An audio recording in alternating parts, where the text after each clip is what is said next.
하나님의 말씀은 이사야 54장 11절에서 17절까지입니다. 함께 교독하며 나아가겠습니다.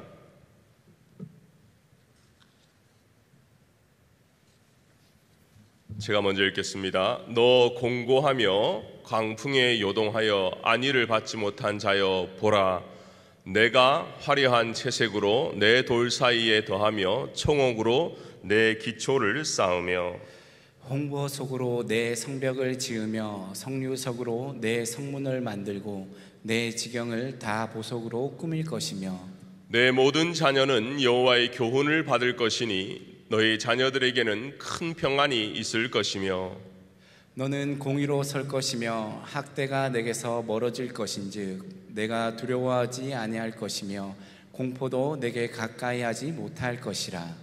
보라, 그들이 분쟁을 일으킬지라도 나로 말미암지 아니한 것이니 누구든지 너와 분쟁을 일으키는 자는 너로 말미암아 패망하리라.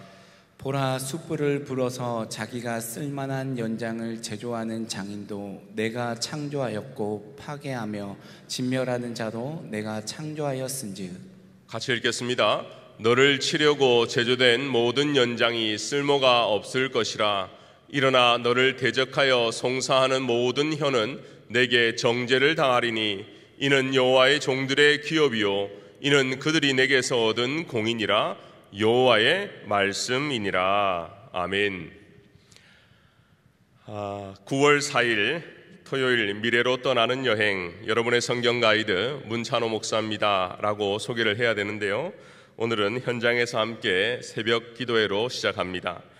뉴노멀 시대에 집안에 거주하는 시간이 많아지자 집이 갖는 의미와 역할이 조금씩 달라지고 있습니다.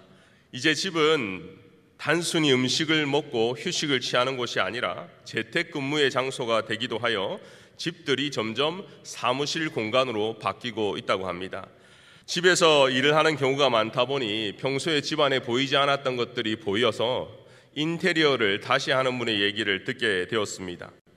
아무리 공사를 신속하게 해도 결국은 먼지와 소음 때문에 호텔 생활을 하셨다는데요, 아무리 좋은 호텔을 예약해도 집이 아니기 때문에 불편했다는 것입니다. 그런데 그 불편한 호텔 생활을 마치고 집으로 돌아왔을 때 새 단장된 집을 보면서 모든 힘들었고 불편했던 것이 사라졌다는 겁니다. 오늘 본문은 한 성읍의 재건축, 인테리어 공사를 하나님이 보여주고 있습니다. 그러면서 동시에 시온의 회복을 선포합니다. 광풍에 그렇게 고생하고 폐허가 되어버린 이스라엘, 그러면서도 위로조차 받지 못한 이스라엘에게 오늘 하나님께서 인테리어를 해주시는데 그것도 청옥, 보석으로 하나님이 해주시겠다는 약속입니다. 이 메시지를 좀 풀어 얘기하면 너의 자녀들은 이제 더 이상 고통당하지 않고 하나님의 말씀을 다시 받게 될 것이다. 그리고 하나님이 주시는 평안 가운데서 학대와 공포와 분쟁과 파괴를 다시 경험하지 않게 될 것이다. 이것을 약속하는 본문이 오늘 우리가 함께 읽은 이사야 54장의 내용입니다. 한국에서 저희 어머니로부터 카톡이 하나 왔어요. 막내야, 발효 침향원 한 통 사줘라. 처음 듣는 용어였습니다. 침향원이 뭐지? 제약회사에 따라서 이것이 침향원 또는 침향단, 침향환으로 불리는데 아마도 어머니 주위에 누군가가 그 효능을 경험하고 저희 어머니에게 자랑을 했던 것 같아요. 이제 그러다 보니까 나도 이걸 하나 사면 좋겠는데 했는데 이제 막내한테 카톡을 보낸 거죠. 저희 어머니는 3명의 아들을 홀로 키우면서 자녀들에게 은근히 기대하는 스타일이 아닙니다. 나 그거 없다 이렇게 정확하게 말씀해 주시는 분인데 제가 그 카톡을 받자마자 바로 인터넷으로 주문을 해드렸습니다. 그리고 보내고 나서 저도 이게 뭔가 한번 확인을 해야 될까 해서 이게 인터넷으로 설치를 해보니까요, 건강식품 중에 하나였는데 동의공학에는 뭐라고 나와 있냐면 면역력, 원기 회복 이렇게 나와 있어요. 그리고 제가 그 박스를 보니까 가로 열고 이렇게 나와 있어요. 건강의 기초. 사실 우리 모두는요, 규칙적인 운동을 하고 이런 보조식품을 먹고 식이요법도 하고 수면을 충분하게 유지하면 건강에 자연적으로 회복이 된답니다. 왜요? 그 안에는 면역력을 높여주는 것, 잠, 식사, 뭐 이런 것들이 다 있다는 것이죠. 이렇게 건강의 기초가 있듯이 오늘 하나님께서 하나님과 우리와의 관계에 기초를 다시 쌓아주시겠다는 약속이 11절의 내용입니다. 우리 11절을 한번 다시 읽어보면 좋은데요. 제가 한번 읽어드리겠습니다. 너 공고하며 광풍에 요동하여 안위를 받지 못한 자여, 보라 내가 화려한 채색으로 내 돌 사이에 더하며 청옥으로 내 기초를 쌓으며. 건물의 기초를 쌓는 것과 하나님 앞에서의 관계의 기초를 쌓는 것은 동일한 원리입니다. 저는 그래서 오늘 본문을 함께 묵상하면서 영적인 삶을 살아가는 저와 여러분들, 그리고 영혼의 회복을 기대하는 저와 여러분들이 어떻게 기초를 쌓을지 함께 묵상했으면 좋겠습니다. 첫 번째로, 우리의 영혼을 회복시킬 수 있는 분은 나 자신이 아니라 오직 하나님밖에 없다라는 것입니다. 그래서 오늘 본문에도 내가 너의 기초를 쌓아주겠다라는 것입니다. 이스라엘 백성은 왕조마다 자신만의 안위를 위해서, 백성을 위해서 이방 나라를 많이 의지했습니다. 더 강한 민족을 찾았습니다. 더 안전한 곳을 찾았습니다. 하지만 모든 것들이 헛수고였습니다. 저는 이 설교를 준비하면서 한 나라가 생각이 났어요. 여러분 이미 미디어를 통해 많이 듣고 있는 아프가니스탄 카불입니다. 2021년 5월에 탈레반이 군사공격을 시작했습니다. 한 3개월째밖에 되지 않았어요. 근데 8월 15일 날 수도가 함락이 되어버렸습니다. 자신들이 믿고 의지했던 지도자들, 대통령은 그 전에 이미 다 도망을 가버렸습니다. 자신이 믿고 의지했던 미국도 철수를 해버렸습니다. 더 이상 희망이 없습니다. 카불은 다 폐허로 변했습니다. 수많은 민간인들이 사살을 당하고 앞으로 또 난민 문제가 일어날 것입니다. 그런데 이 말씀과 카불의 상황이 오버랩되는 거예요. 그래, 이스라엘 백성들도 똑같은 일들 당한 겁니다. 위에서 바벨론이 짓누르면 아래에 있는 애굽을 의지했고, 애굽이 올라오면 바벨론을 의지하면서 인간적인 처세술로 이스라엘 백성들이 그때마다 살아났는데 하나님을 찾지 못했습니다. 어떻게 해서든지 내가 해결하고 싶었고 우리의 군사력으로 해보려고 했습니다. 그러나 오늘 하나님이 우리에게 말씀해 주시는 것은 그게 아니라 내가 너희의 기초를 쌓을 것이다.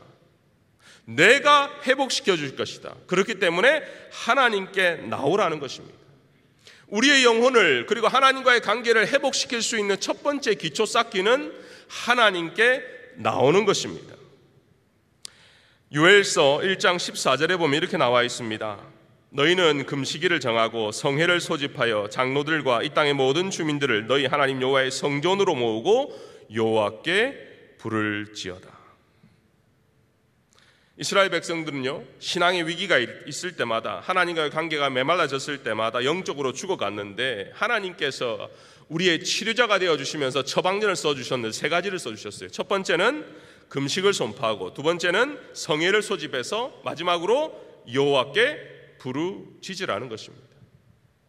하나님이 우리를 회복시키는 분이라는 것을 100% 믿는다면 하나님께 나와서 갈급한 심령으로 기도할 때에 하나님께서 회복시켜 주시겠다는 약속이 오늘 본문의 말씀이라는 것입니다.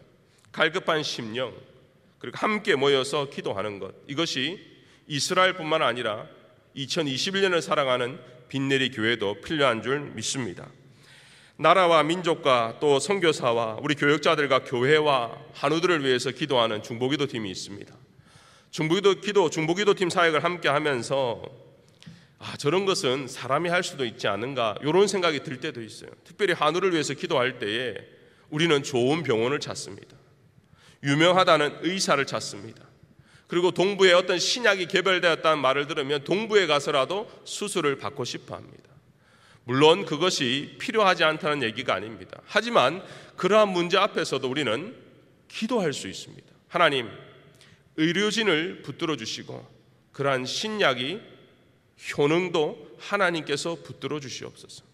하나님, 의료진에게 정확한 판단력을 주셔서 오진하거나 오판하지 않도록 도와주시고, 성령께서 그 투약하는 그 약 가운데도 함께 해주셔서 잘 스며들고 오장육부를 지켜서 빠른 회복을 더하여 주시옵소서.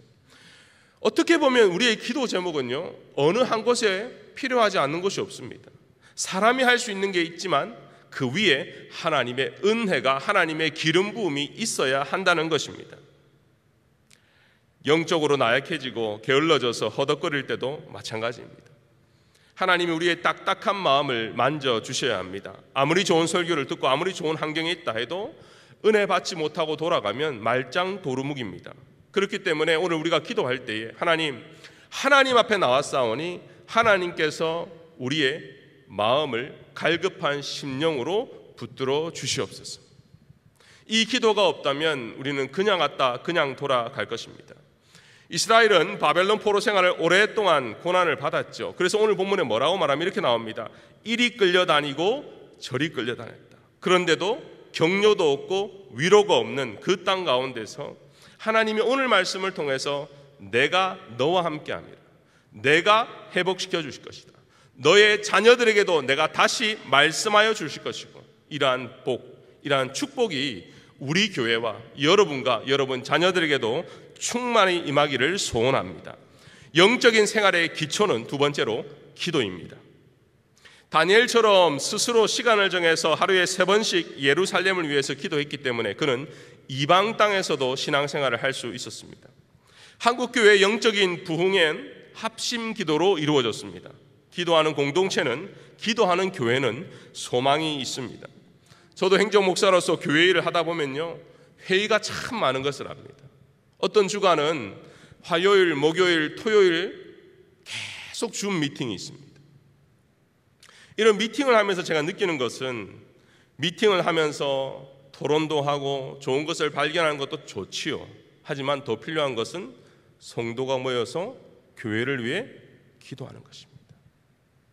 나의 생각, 상대방의 생각은 다 내려놓고 하나님의 생각이 무엇인지, 하나님의 뜻이 무엇인지 온 성도가 겸손하게 기도할 때에 우리 하나님은 말씀해 주십니다. 근데 우리가 나의 생각이 마저 하고 나의 생각만 서로 주장하다 보면 하나님이 침묵하십니다.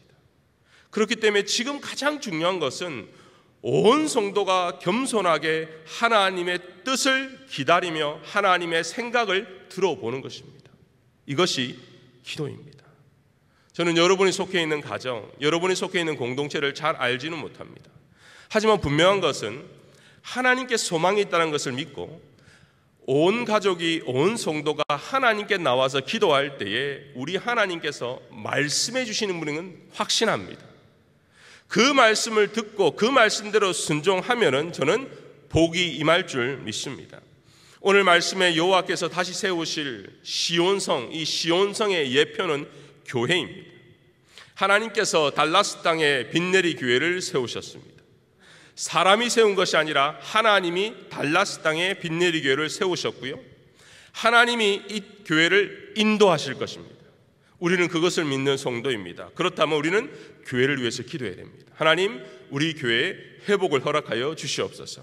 우리 교회에 무너진 곳이 있다면 우리가 그 부분을 들고 회의도 하지만 그 부분을 두고 함께 기도하는 가운데 성령께서 우리 모든 성도들의 마음을 하나 되게 하시고, 성령께서 우리 모든 성도들의 마음에 감동을 주시고 하나님이 이끌어 가시는 것을 오늘 말씀처럼 친히 보여주실 줄을 믿습니다. 우리 오늘 함께 기도할 텐데요, 두 가지를 놓고 기도하겠습니다. 첫 번째는 교회를 놓고 기도하고, 두 번째는 우리 아프가니스탄 카불을 놓고도 선교를 놓고 기도하겠습니다. 먼저 이 찬양 한번 할까요? 우리에겐 소원이 하나 있네.